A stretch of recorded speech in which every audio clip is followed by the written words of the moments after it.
Ici, l'entreprise, c'est une entreprise laitière et céréalière. Dans le fond, on a 100 hectares en culture. On fait principalement des plantes fourragères, du maïs, du soya et des céréales orge et blé. On est dans une plaine où l'hiver, il y a beaucoup de vent, puis souvent pas beaucoup de neige. Fait qu'on avait quand même pas mal d'érosion éolienne. Fait que là, on voulait quelque chose qui nous permettait de couvrir le sol tout l'hiver.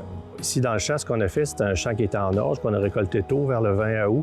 On est pendu le fumier, ramassé la paille, puis ensuite, on a semé avec un APV qui était monté directement sur une déchaumeuse à dents. On a semé un 12 kg hectare de crucifères, c'est-à-dire radis et moutarde. Nous, c'est les crucifères qu'on utilise parce que c'est une plante qu'on ne cultive pas. Fait que ça nous fait comme une coupure pour la rotation. Ça nous fait comme un peu une fausse rotation dans la même saison. Fait que, puis en même temps, c'est une plante qui résiste beaucoup au froid, qui pousse longtemps à l'automne. Puis au printemps, il ne reste plus rien. Là. Ça fait que c'est plus facile de retravailler le printemps d'après.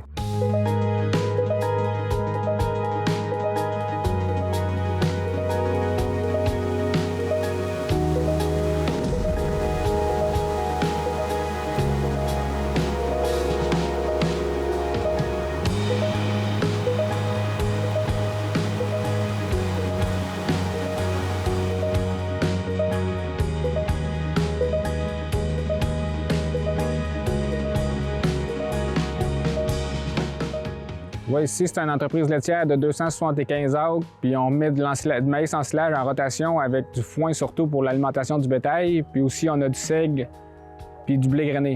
J'ai choisi d'implanter des cultures de couverture surtout pour la portance à l'automne parce que j'ai des zones inondables, puis des fois le terrain est plus mou à l'automne, fait que c'est ça. Puis aussi, je voyais un avantage sur la matière organique là, pour à long terme, fait que c'est pour ça.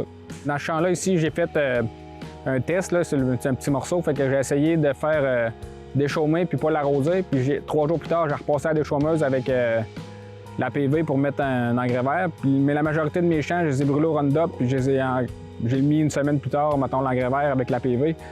Puis l'engrais vert que j'ai semé, c'est raiegras, radis, puis trèfle. Puis j'ai essayé un petit peu d'avoine pois sur mon retour de seigle.